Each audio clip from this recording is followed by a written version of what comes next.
The idea of living on Mars has captured human imagination for generations.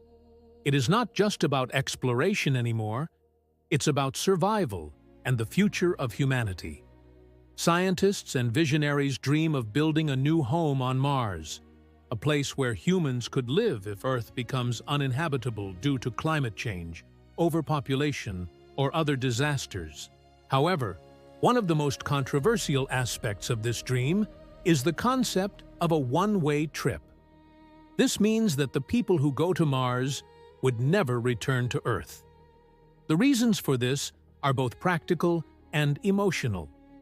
Sending people back to Earth would require enormous amounts of fuel and resources, which are currently beyond our capabilities.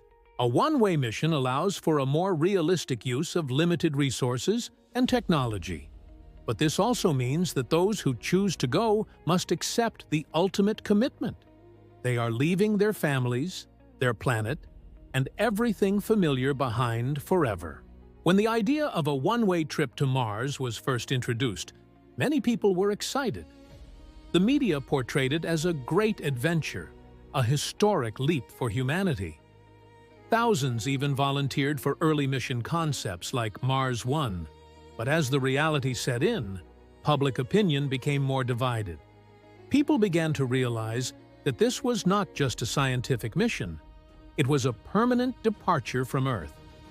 The romantic idea of being a space pioneer slowly turned into the sobering thought of being exiled to a cold, desolate planet where survival would be a daily struggle. Life on Mars would not be easy. The planet is harsh and unforgiving. Temperatures can drop below -100 degrees Celsius, and there is almost no breathable air.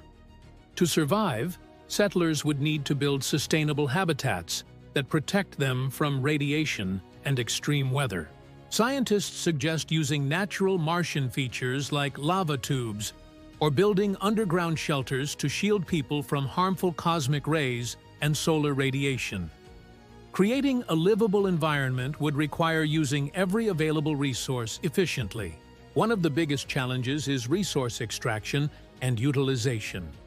This process, known as in situ resource utilization, ISRU, means using materials found on Mars to produce essential items like air, water, and fuel.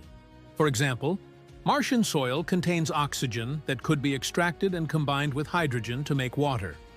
Carbon dioxide in the thin atmosphere could be converted into rocket fuel or breathable air. Every drop of water and every bit of oxygen would have to be carefully recycled and reused. Food production would also be a major concern. Hydroponic systems or genetically modified plants might be needed to grow crops inside controlled environments. The dangers do not stop there. Mars is constantly hit by dust storms that can last for weeks and cover the entire planet. The dust is fine and sticky, capable of damaging machinery and clogging air filters. Settlers would also need to cope with the low gravity, which is only about 1/3 that of Earth. This could lead to muscle loss, bone weakening, and other long-term health problems. Beyond physical survival, the emotional and psychological challenges of living on Mars would be immense. The settlers would face isolation unlike anything experienced on Earth. With communication delays of up to 20 minutes each way, real-time contact with friends and family would be impossible. The feeling of loneliness and being trapped inside small habitats for years could lead to depression, anxiety, or even conflict among crew members. Maintaining mental health would be just as important as maintaining life support systems. A new society on Mars would also need rules, leadership, and cooperation. The settlers would have to create their own systems of governance, laws, and ethics. How would they resolve disputes? Who would be in charge? These questions would shape the first human community beyond Earth. There are also deep ethical concerns. Should humans have children on Mars? Raising the first generation of Martians would come with unknown medical and moral challenges. Would it be fair to bring a child into such a harsh and isolated world? If a colony on Mars succeeds, what would that success look like? Some argue that true success means complete independence from Earth, being able to grow food, make fuel, and build tools without relying on supply missions. Others believe that even partial self-sufficiency would be an incredible achievement. Over time, a unique Martian culture could develop with its own traditions, art, and identity. Living on another planet could even lead to physical changes in humans due to the lower gravity and different environment, marking the beginning of a new branch of human evolution.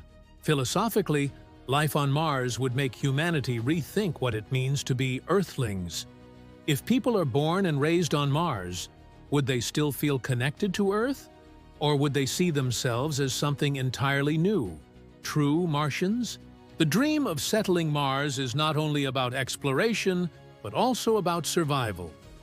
Becoming a multi-planetary species could protect humanity from extinction if something catastrophic happens on Earth.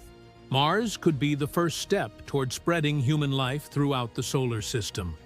The challenges of living there would drive innovation and lead to new technologies that could also improve life back on Earth. Ultimately, the one-way trip to Mars represents both the greatest risk and the greatest hope for our species. It asks people to make the ultimate sacrifice for the future of humankind. Those first settlers would become legends, pioneers who gave up everything to ensure that humanity continues to reach for the stars, not just to visit them, but to live among them.